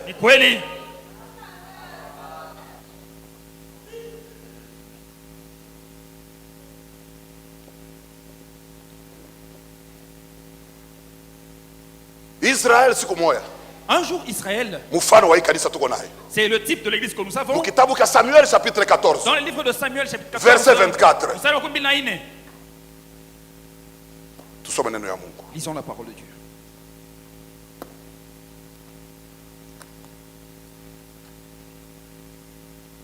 Samuel 14. Samuel wa kwanza sura 14. Mon frère, ma soeur. Ndugu yangu, dada yangu. Unajifananisha na nani? Tu t'identifies à qui? Ule mtoto mwenye profeta anasema mu identification. L'enfant dont le prophète parle mu kujitambulisha. Alizalika mujama yenye akuonaka kiyo. Il est né dans une famille où il n'avait pas vu un miroir. Siku moja anaenda kwa tantine. Un jour il va chez sa tante. Kule kulikuwa mbele sa vile kamaisha na beko na kiyo yabo kabambi pale. Ils avaient une vie aisée puis il y avait un miroir là-bas. Katoto pakupita mbio mu salon kanajiona kanapita mu kiyo. Au salon il s'est vu, il a vu son reflet. Kanafanya stop. Attention. C'est qui encore là-bas? Il se rapproche du miroir. Il se rapproche de lui. En avant, dit, hey, voilà. Je n'aime pas ça, hein. Je lui fais ça à la main comme ça. Tiens. Oui, je vais les. Et il se rapproche davantage. Il était vu, c'était dans c'est moi donc. Miroir neno ya Mungu. Le kioni sauti ya Mungu. Quand tu te regardes dans ce miroir, tu vois que tu ressembles à qui? Toi-même d'abord. Quand tu vas passer devant ce miroir de Dieu, tu penses que tu ressembles à quelle sœur? Au frère gani wewe unamfanana? À quel frère à qui tu ressembles? Au mtumishi gani? À quel serviteur?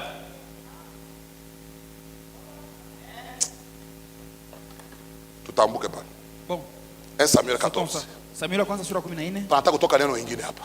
Il y a quelque chose aussi qu'on va découvrir là-bas. Tukunapenda nous voulons batumishi ba Mungu que les serviteurs de Dieu mutembe na hii kanisa ya Mungu mzuri, que vous marchez correctement avec pour que siku ingine pour que notre haya isikaturudilie tena. Que nous n'ayons plus l'opprobre sur nous. Muko kitako. Vous êtes là. Bengine bana amo tena. D'autres ne sont plus là. Bananja la bonji ya kulwano. Ça sera une honte pour l'Éternel. Alléluia. Nous sommes tous très contents wakati munagarde unité de l'esprit. Hata kama hatukuyake. On ne vient pas ici. Hata kama hatakuyaka tena. Mais tuko na furaha wakati tunabaka kimoja. Quand vous restez unis. Amen. Amina.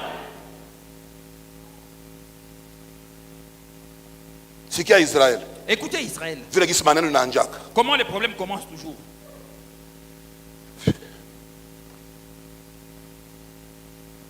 Kama mimi simehubiri, pata nihubiri tena nini? Si moi je ne prêche pas, qui va prêcher là-bas? Na mimi ndio ndugu yenu. C'est moi votre frère. Tuseme amen. Disons amen serviteur. Kama mimi siseme kweli. Si moi je ne dis pas la vérité. Nani takusema kweli? D'autres diront la vérité. 1 Samuel 14. Verset 24. Bon, pale tunasoma hivi. Bon, là on va lire ceci. La journée fut fatigante. Siku ile kwa mchoko. Mfate. Suivez la lecture. Siimbe. Je ne chante pas. Niko nasema ni maneno. Je suis en train de dire des choses. La journée fut fatigante pour les hommes d'Israël. Saoul avait fait jurer le peuple en disant: maudit soit l'homme qui prendra de la nourriture avant le soir, avant que je me sois vengé de mes ennemis. Et personne n'avait pris de nourriture.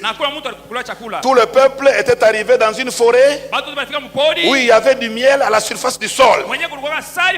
Lorsque le peuple entra dans la forêt, il vit du miel qui coulait, mais nul ne porta la main à la bouche, car le peuple respectait les serments. Jonathan ignorait les serments que son père avait fait faire au peuple. Il avança le bout du bâton qu'il avait à la main, le plongea dans un rayon de miel et ramena la main à la bouche. Et ses yeux furent éclaircis. Alors quelqu'un du peuple lui adressa la parole et dit: ton père a fait jurer le peuple en disant: maudit soit l'homme qui prendra de la nourriture aujourd'hui. Or le peuple était épuisé. Et Jonathan dit: mon père trouble le peuple. Voyez donc comment mes yeux se sont éclaircis, parce que j'ai goûté un peu de miel. Amen. C'est comme ça que les problèmes commencent. Là, c'est Saül, chef. Et vous savez le pasteur? On le compare au pasteur. Jonathan. Et Jonathan. Vous savez l'associé. Les deux conduisaient Israël ensemble. Le pasteur se lève. La guerre d'aujourd'hui, personne ne doit manger jusqu'au soir. Nous tous on doit prêter serment. Et ils sont jurés. Allez, allons au combat. Le combat fait rage. Arrivé quelque part, le bataillon que conduisait l'associé, ils ont vu du miel. Associé dit, une brebis le ramène à l'ordre. Le pasteur a défendu ça. C'est fou. Désordre ça, c'est quoi ça? Il trouble le peuple, lui là. Est-ce que ça ne se fait pas? Je pense que chez vous ça ne se fait pas. Mais dans d'autres églises qui ne sont pas comme celle-ci. Allez, mangeons des. Et les gens ont mangé. Ils ont mangé. Il y a du trouble. en Israël. Du contradiction kumimbari inaribisha kanisa. Kisha fujo kuingia. Après le désordre, le trouble. Boba napanda kushare. Eux qui montent à la chair. Si tunapanda kushare. C'est nous qui montons à la chair. Nous avons monopole à kumifokea. C'est nous qui avons le monopole de gronder sur vous. Kanisa muko zambi. Et il y a le péché dans l'église. Tubuni. Répandez-vous. Bito biendeke. Les choses ne marchent pas. Il y a le péché dans les camps. Zambi mukampi. Non mon frère. Le péché n'est pas là-bas. Il est ici. Alléluia. Amina. Iko huku. Le péché est là-bas. Bale munabasema tout. Là-bas, c'est parce que vous les attaquez pour rien. Amen. Amina. Contradiction iko huku. La contradiction ni kumimbali. Batumishi wa Mungu mwevite contradiction. Wakati balikuwa nayenga Israel hekalu ya Salomon. Si munahubiriaka ni mweye.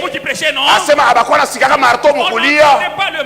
Majiwe ilikuwa na kuyaka ya kupangiwa tangu kwebebe. Inafika tu balapanga. Hakuna marto kulia. Juu ya nini kushere leo kuna lia marto ya contradiction? Alléluia. Mutaua peuple ya Mungu bure. Na mnabambia sema mkanisa mko zambi iko huku.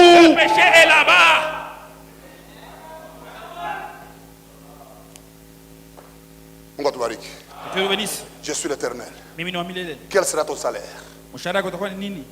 Salaire kuna kuja? Le salaire arrive. Même les pasteurs ont levé la main qu'ils veulent être payés. Est-ce faux? Et le rémunérateur aussi est prêt.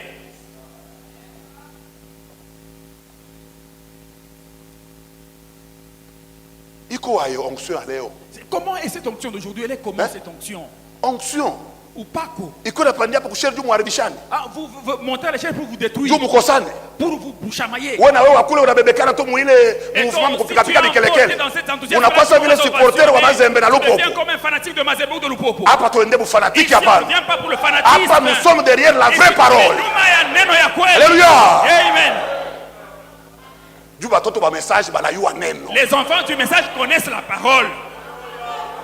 C'est vrai ce que je vous dis. Bien. Soyez des hommes faits quant au jugement sur la parole de Dieu.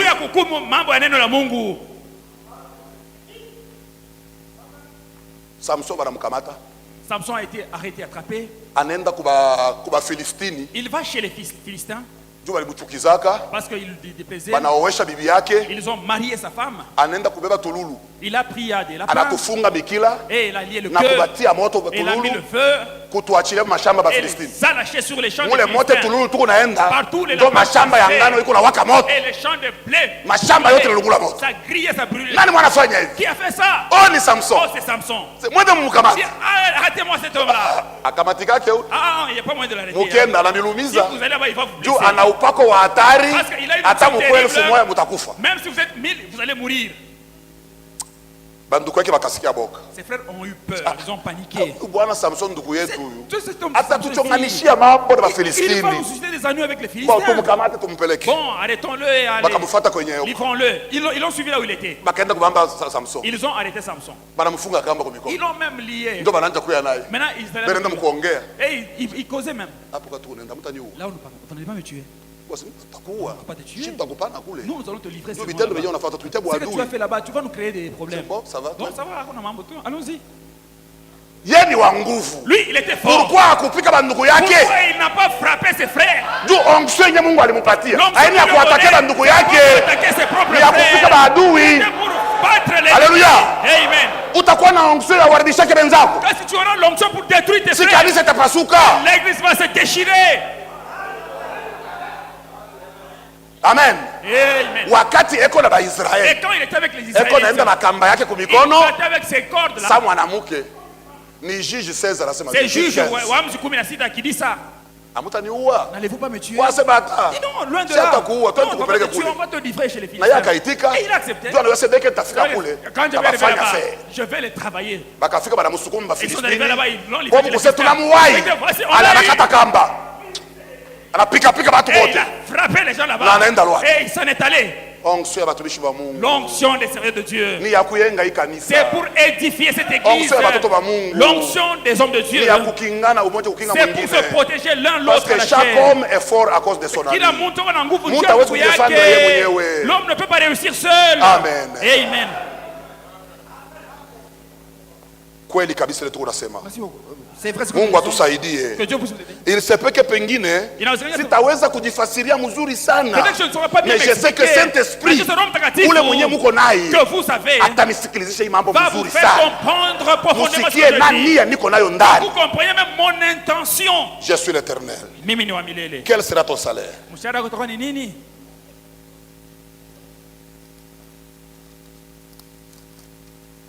Kila mtoto wa Mungu anapaswa Kenya aliendea. Chaque enfant de Dieu doit connaître son objectif. Kuyua fasi yako. Connaître sa place. Vile vile walikuwa napasula maibu beko na ileta mkuyenga kanisa ya zamani. Tailler les pierres pour construire l'ancien temple. Un Pierre na yeye anasema ya kama. Petro a dit ceci. Mu chapitre yake ya pili. Au chapitre 2.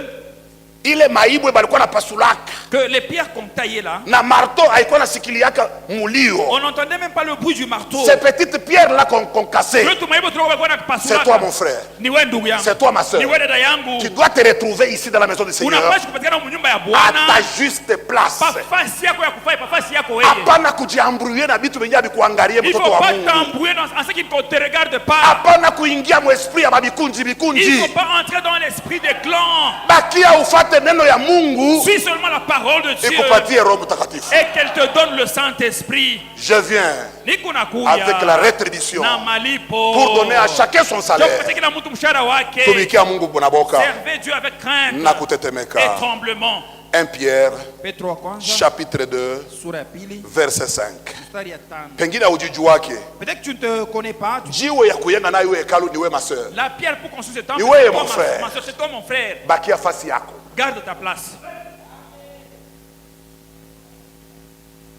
Si vous avez, on commence au verset 3. Si vous avez goûté que le Seigneur est bon, approchez-vous de lui.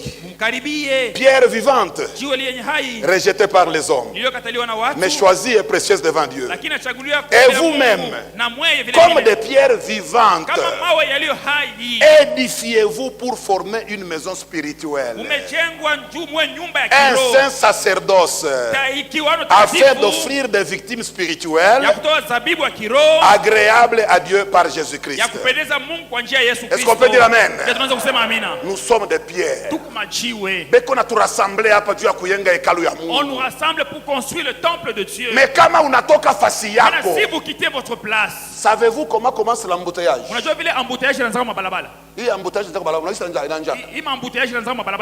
un seul qui quitte sa place et qui se met dans une mauvaise position. Wapili eko compliqué. Watatu fujo na mkamata. Waine fujo na mkamata. Mais mwenye alianja ile embouteillage ni mtu tu moya.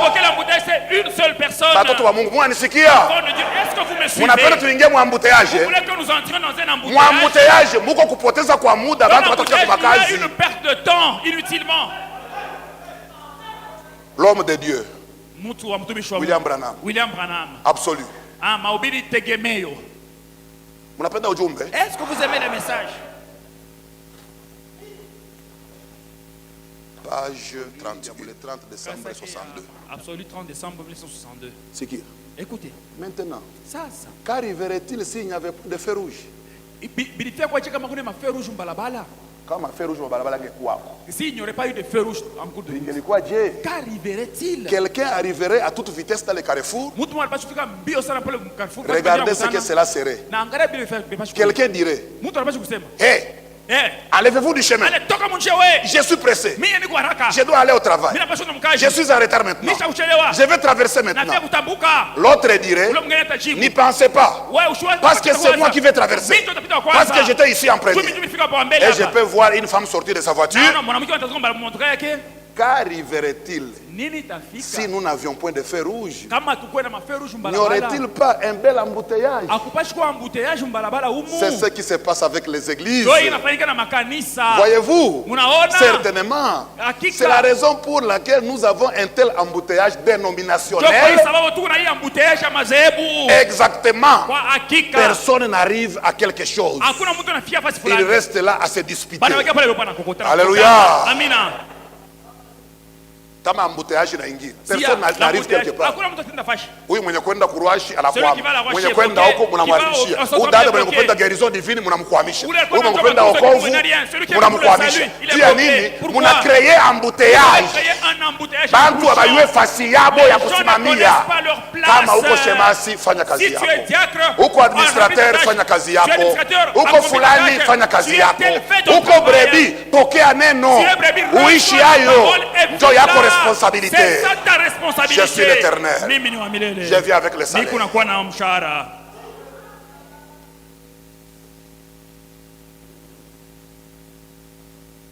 Mon frère, ma soeur, nous vivons au temps de la fin. Si nous ne disons pas la vérité, nous resterons dans un embouteillage qui s'est beau. On va encore retourner dans la concurrence vestimentaire. On va rester dans la concurrence des maisons. On va retourner dans la prédication dénominationnelle. Amen. Amina. Nous voulons que notre église de progrès en progrès. Et pour marcher correctement, ces gens qui sont là, frères Jean et frères Bissanga, ce peuple qui est là, Dieu vous les a confiés dans son hôtel ici. Cette église est l'hôtel de Dieu. Confère Luc chapitre 10 verset 25. Luc chapitre 10 verset 5. Où le Samaritain Mouema. Tout sommet. Lisons là-bas. Luc 10 verset 5. Dieu a placé ce gens sous vos soins. Ils ne vous appartiennent pas. Gardez-les moi. Pierre. M'aimes-tu? Plus que les autres apôtres. Oui, Seigneur. Tu sais que je t'aime. Paix mes brebis. Est-ce qu'on peut dire amen?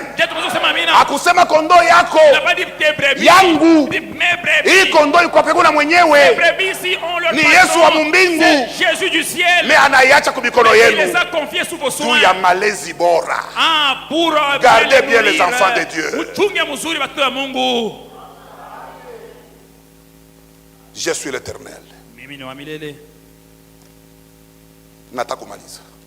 vais finir ici là. Luc 10. Verset 25. Un docteur de la loi se leva. Dit à Jésus pour l'éprouver. Maître, que dois-je faire pour hériter la vie éternelle? Jésus lui dit. Qu'est-il écrit dans la loi? Qui lis-tu? Il répondit, tu aimeras le Seigneur ton Dieu de tout ton cœur, de toute ton âme, de toute ta force et de toute ta pensée. Et ton prochain comme toi-même. Tu as bien répondu.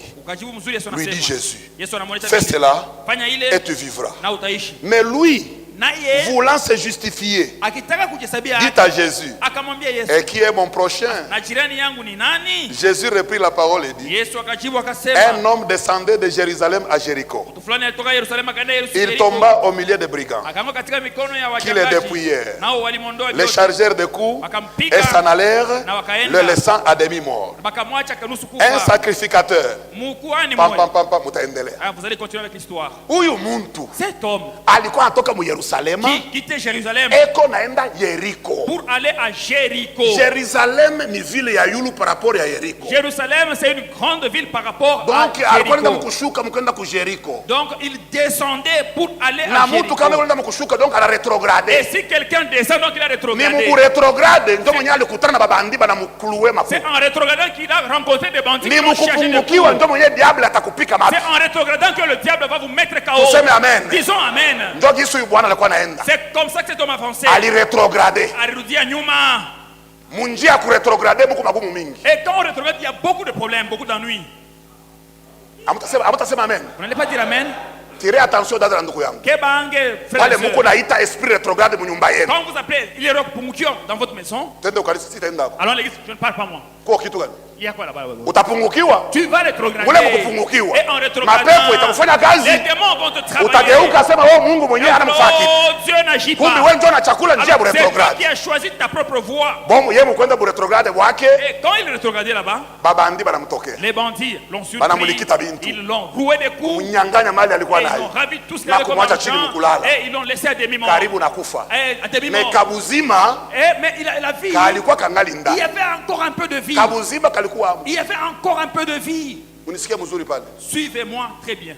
Na doctrine yetu tunasema kama aussi longtemps que frère angana kabuzima tutafanya nguvu yote de notre mieux pour le réconciliation na Yesu. Haina vile hapana. C'est pas ça. Bali mwacha na kabuzima. Ils l'ont laissé avec un peu de vie. Kuhani akafika pale. Le sacrificateur est passé là-bas. Akamwangalia. Il a regardé. Angana pumua. Il vit encore, hein? Bon, avançons. Mulawi akafika pale. Le Lévite est passé. Eko na pumua. Twende lwetu. Mtumishi. Bali kana bulua watoto wa Mungu. Un serviteur de Dieu, il faut avoir la compassion. Mkumbuke kwa tunatokea. Souvenez-vous d'où vous venez. Kungali vumbi huko tunatoka baba. Il y a encore la poussière d'où nous venons. Kukafika sasa Msamaria mwema. Et puis le bon samaritain est arrivé. Anafika na punda yake. Il arrive là-bas avec son âne. Stop. Mwenye kufa yuko mzima. Ana arrêté nani? Ana arrêté punda yake. Il a arrêté son âne. Ile punda maana yake ni puissance. L'âne signifie la puissance. Oh, eko na respirer. Et il respire, hein? Bon, je ne vais pas le laisser. Et il s'est penché. Il s'est occupé de lui. Et il l'a pris. Il l'a mis sur son âne. Toi qui as la force. Celui-là respire encore. Mets-le pas. Où est son homme tagatif? Et il l'a placé sur la puissance. Lisons l'homme de Dieu. C'est lui qui sait bien expliquer les Écritures. Et c'est vrai ou faux? L'homme de Dieu anasema nini? Mtumishi wa Mungu anasema nini huyu? Entendre, kusikia, reconnaître, tambua, agir. Akutenda. Ya 1960. De 1960. Paragraphe 7. Ukarasa wa 7. Seigneur, inspire tes serviteurs. Bwana upatie kwa upako watumishi wako. Les ministres. Bahubiri. Nos aimables et précieux frères. Bapendwa betu les bergers du troupeau. Bachungaji ya kondoo. Ubapatie inspiration ya mzuri. Donne-leur une bonne inspiration.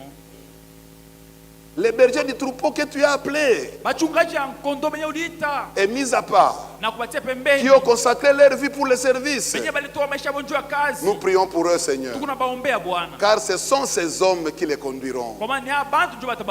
Ces brebis seront conduites par vous. Ils sont les hôteliers qui prendront ces personnes malades dans l'âme et dans le corps et qui continueront à verser de l'huile et du vin jusqu'à ce qu'elle se rétablisse.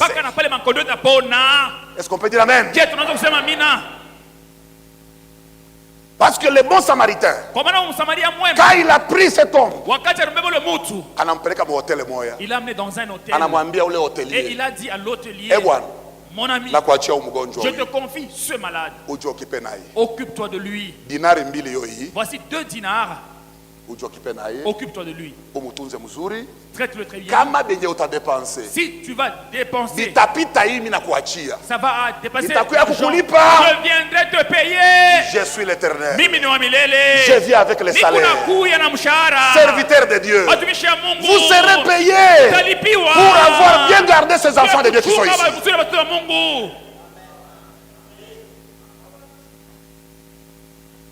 Il est dit dans la parole qu'il lui a donné 2 deniers. C'était à la fois pour le salut et pour la guérison. Et il dit, s'il y a quelque chose de plus, je te le rendrai à mon retour. Vous ne le faites pas en vain. Faites-le avec joie. Mais Uruma. Wewe mwenyewe alikuachia. Toi à qui on a confié. Asema chunga bagonjwa. Pour garder ces malades. Wewe ndio unakuwa unabafukuza. C'est maintenant toi qui les repousses. Dada kama upendi toka. Si tu ne veux pas sortir, va-t'en. Tu n'as pas besoin. J'ai pas besoin de toi moi.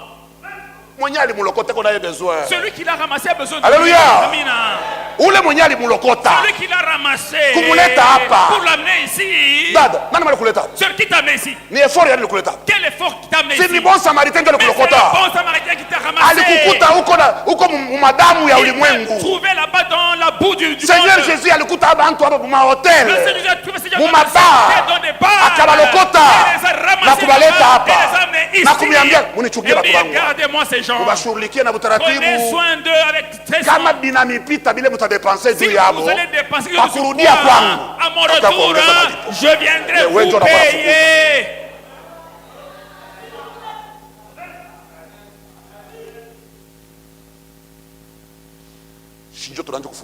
Maintenant, c'est nous qui chassons. La prière de chaque jour. Tu penses que nous vivons pour toi, c'est grâce à toi que nous vivons ici? Mais va-t'en, non? Dieu appellera d'autres. Hein? Amener d'autres. Enfants de Dieu. Quel que soit barafiki utapata bamupya.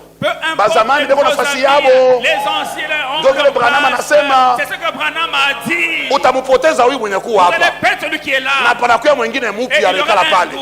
Mwenye atakuya leo. Ayuende ya kufanya saa huyu wa zamani. Il ne sait pas faire comme l'ancien. Donc le makanisa iko nashuka niveau. Voilà pourquoi l'église ne fait que dégringoler. Est-ce qu'on peut dire amen? Huyu sere wa zamani huyu. La sœur l'ancienne là. Anaisha yuende ya kufanya maneno ya Mungu. C'est ce qu'il faut faire dans la parole de Dieu. Et ceux qui viendront aujourd'hui ici, tu as déjà vu comment ils tombent. La main dont on tombe. La main dont un vétéran qui tombe. Et celui d'aujourd'hui. Vous n'avez jamais comparé?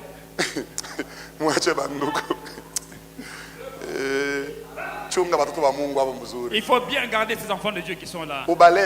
Il faut bien prendre soin d'eux. Ton salaire dépend du troupeau. Une prédication dure chaque jour. Jésus pour dire aux disciples, vous aussi ne partez-vous pas. Il a dit combien de fois Jésus? C'est un seul jour, c'est comme ça que c'est écrit dans la Bible. Quand il avait demandé de manger sa chair, les 70 sont partis. Ne partez-vous pas. Chaque jour, allez-vous-en. Dieu va appeler d'autres. Tu les as vus où ces autres-là? Amen. Kila nafsi ya mtoto wa Mungu ni ya lazima. Chaque âme d'un enfant de Dieu est très importante. Le bon samaritain ndio alileta bantu hapa. Le bon samaritain mama qui a amené les gens ici. Na wa makuta na musho makuta. Kila mtu ni wa lazima. Tout le monde est important. Alléluia. Amen. Hata mtoto kilema. Même un enfant. Hautamunyang'anya jina yako. Même un enfant boiteux, tu ne vas pas lui ravir ton nom. Ni kweli ni unasema. C'est vrai ce que je dis. Mtoto yako atakama yako natambala chini. Ton enfant là, identité ni yako. C'est ton identité. Alléluia. Amen. Hata huyu frère mwenyewe yatembea bien mu parole. Ni mtoto wa Mungu. Le bon samaritain aliniletea aye. Mumshughulikie. Il faut prendre soin de lui. Je suis l'Éternel. Le salaire vient. Amen. Amen. C'est la vérité. Ni ukweli. La religion de Jézabel. Mahubiri dini ya Yezabeli. 18. Souvenez-vous du bon samaritain qui avait trouvé un homme blessé. Il a amené à une hôtellerie.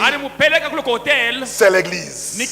A remis 2 deniers à l'homme qui était là. Et lui a dit que s'il exigeait davantage, il le lui payerait à son retour. Ainsi, il a reçu 2 deniers. Il est capable de prendre soin de vous. Si c'est un homme de Dieu. Si c'est un homme de Dieu qui s'en tient à la parole de Dieu, il a ce que Dieu lui donne, l'esprit et la parole. Est-ce vrai? Comment nous faut-il adorer? En esprit et en vérité. Et la parole est la vérité. Mon frère, ma soeur, ndugu na dada, ujiweke fasi yako. Mets-toi à ta place. Hapana kucréer embouteillage au marché. Ne créez pas l'embouteillage dans la marche. Pas l'esprit de groupe. Pas des critiques. Soyons des enfants de Dieu qui se respectent. Il ne faut pas vous ingérer dans les affaires de Dieu. Faites ta part. En parlant des affaires de prêtres, qu'il n'y a pas de salut. Tuwe na heshima. Soyez respectueux. Alléluia. Amina. C'est vrai ce que je vous dis. Donc conseil voilà le conseil que je vous ai donné. Soyez quel que soit le niveau yako. Peu importe votre niveau. Oh, c'est déjà vivre pour toi. C'est toi qui donnes la grande dîme. C'est notre Dieu qui t'a béni. Ce n'est pas à cause de ça que vous allez mépriser les serviteurs de Dieu. Honorez les hommes de Dieu. Vous voyez l'exemple de Jonas. Jonas alijikuta mubato troubleur ni yeye. Jonas alikuta mubato mais alikuta fujo ni c'est lui. Il est fou du comme il est bateau, il est le trouble qu'il y avait dans ce bateau. Trouble ilikuwa ni Jonas. C'était Jonas qui en était l'auteur. Ça vile wewe unajua sema trouble ni mtumishi wangu leta. Tu sais que c'est le trouble c'est Dieu. Mais ureshimie. Bali pima kupunguza mizigo buzito mu bateau. On a essayé de décharger le bateau. Mai kuingia tu mu bateau. Tendance ya kuzama tu. Tendance ya kuzama tu. Et la tendance était bakaanza kutafuta d'où viennent les problèmes. D'où viennent les troubles parmi nous. Jonas akasema ya kama musijivuruge. En tout cas, celui qui trouble c'est moi. Mon frère, ma soeur. Ata vile baliua. Même comme il savait. Asema trouble ni yana ileta. C'était Jonas qui était auteur de ce trouble. Lisez la Bible dans Jonas. Vous sommes la Bible à Yona. Abakumugusa wepesi. Ils l'ont pas touché rapidement. Bali forcer. Ils ont forcé. Tu forcer pengine tutafika. Ah, ils ont cherché. Tu forcer pengine tutafika. Forçons peut-être on va arriver. Pengine umoja anasema. Ah, peut-être. Wewe nani capitaine? Uko na forcer na malere tunaiua tumutupe nje. Tu es en train de forcer alors qu'on connaît l'auteur du malheur. Jetons-le. Attention, c'est un serviteur de Dieu. Tu forcer pengine tutafika. Bon, il force qu'on peut. Kenya bakumugusia haraka ni nini? Ils n'ont pas touché rapidement. Adabu. Le respect. Adabu. Le respect. Benye kuyua bien asema ifujo ni yeye analeta. Il savait très bien que c'était lui qui était l'auteur du trouble. Mais qu'on a continué ku forcer kama batafika naye vile vile. Il pouvait arriver même au bord. Baka yepe akasema. Lui-même a dit. Pour que mupate amani. Pour que vous ayez la paix. Jetez-moi. Njo mawimbi tajikalme. Alors la tempête. Ben qu'on a douté kumugusa. Ils doutaient, ils hésitaient pour le toucher. Frère we. Nous toi là. Mwenye kutumbukia katumu maneno. Celui qui s'est na mkusema na mwa hakuna adabu hakuna. Et tu parles sans respect ou rien. Wakati Goliath. Quand Goliath. Eko déranger ba Israël. Déranger Israël. Ile siku ya mwisho ile. Le dernier jour. Hakuyua sema. Il ne savait pas que. Jiwe. La pierre déjà était en train de tourner dans la fronde de David. Il ne savait pas. Il était la foule. C'est comme ça que tu fais. Qu'est-ce qu'ils vont nous faire? Et la pierre tournait. Pengine busubuhi bwa leo dada. Peut-être ce matin ma sœur. Uko nazidi kupitisha kichwa mu maneno ya kanisa. Toi tu t'ingères trop dans les affaires de l'église. Jiwe iko nazunguluka. La pierre tourne déjà. Wewe hautaiona. Toi tu la verras pas. Jiwe.